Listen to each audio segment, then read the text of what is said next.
Hi guys and gals, Kiana Bali. Today we're gonna talk about the squats. We're gonna use a Smith machine. I already have a video about the squats. I go through a lot of details about physiology, anatomy, and a lot of other things about flexibility, stability, and how you should perform the exercise.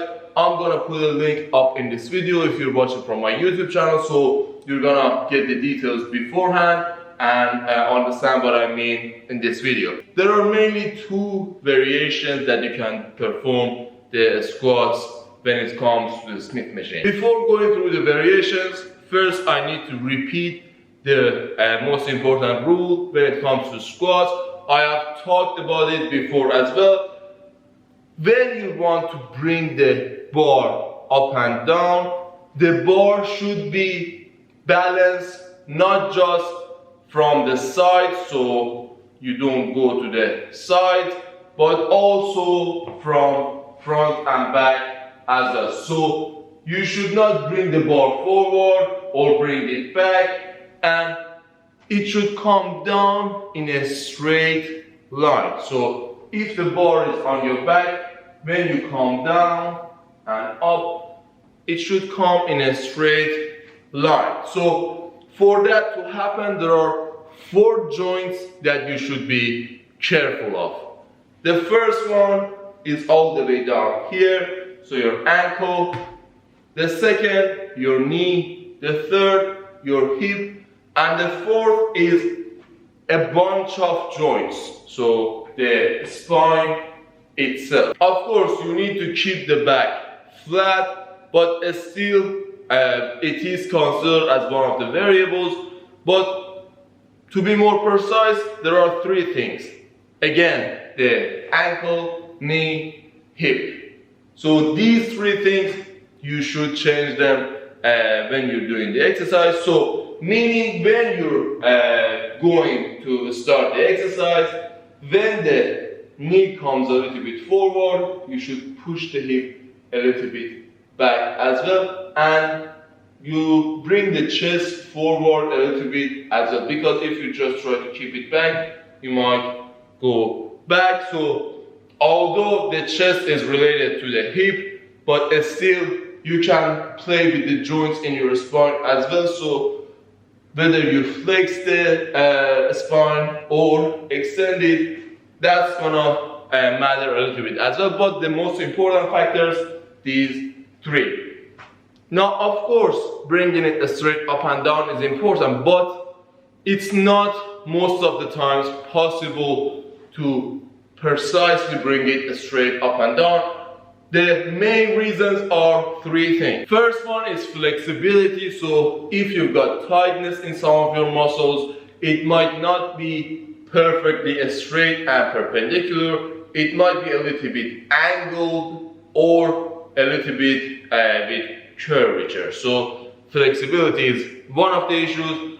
The second one is a strength. So that is kind of related to flexibility as well. But still, some of the muscles might be a little bit weak or stronger, and they might do more job, and that can change the way the bar moves as well. And the third and the most important thing is your anatomical structure, so the way you're built.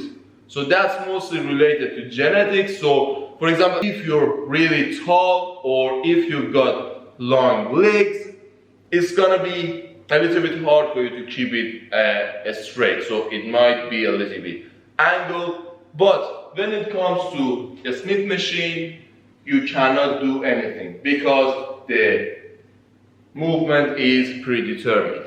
Now, generally, there are pros and cons in every machine compared to free weights. The pros and cons are generally related to the stability and balance.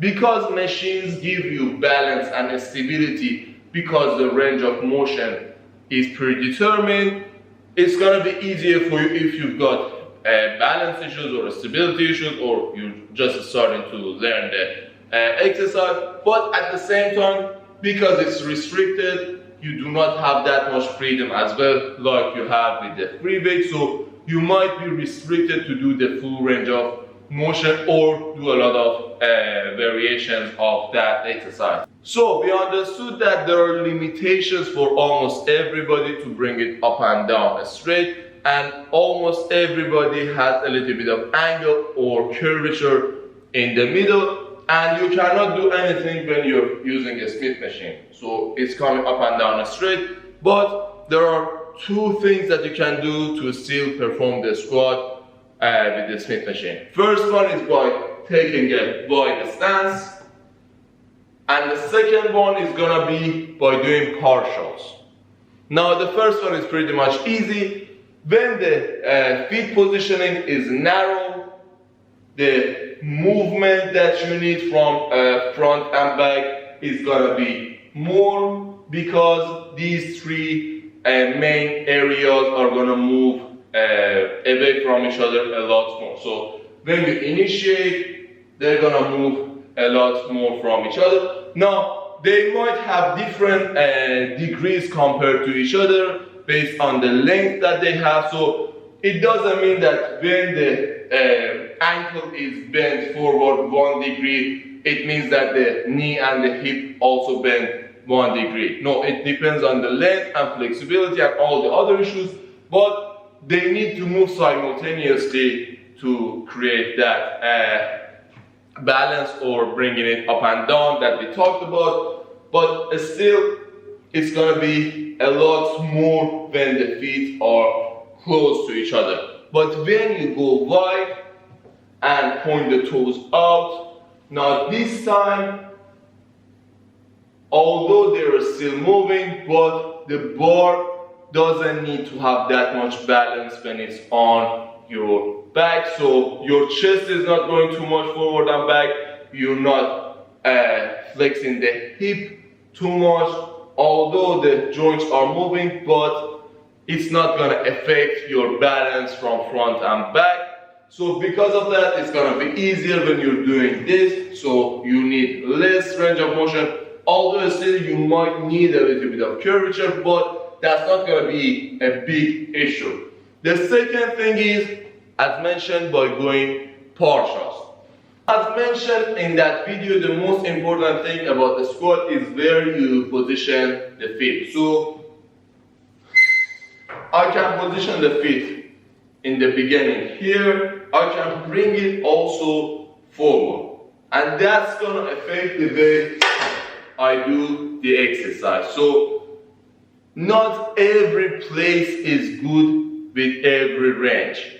So you've got to understand that based on your anatomy and the way your structure is. But anyway, if you've got tightness in your calf, and if you've got any restrictions in your ankle that you cannot bring the knee too much forward, you should not come too much back unless you're gonna do the upper range. So if you want to do the upper range, for example from here to here, you can bring the feet back. But if you want to do the lower part, so if you want to go all the way down, if you've got tightness in your calf, it's gonna be hard for you. So if you want to do the lower part, bring the feet forward and just do the lower part. So do not come too much up, because the higher you come, all the weight is gonna be on your shoulder blades and it's just gonna smash it to the ball. You still can bring the feet close to each other and do the squat, but you cannot do the full range of motion. You're gonna change it based on where you want to do the exercise.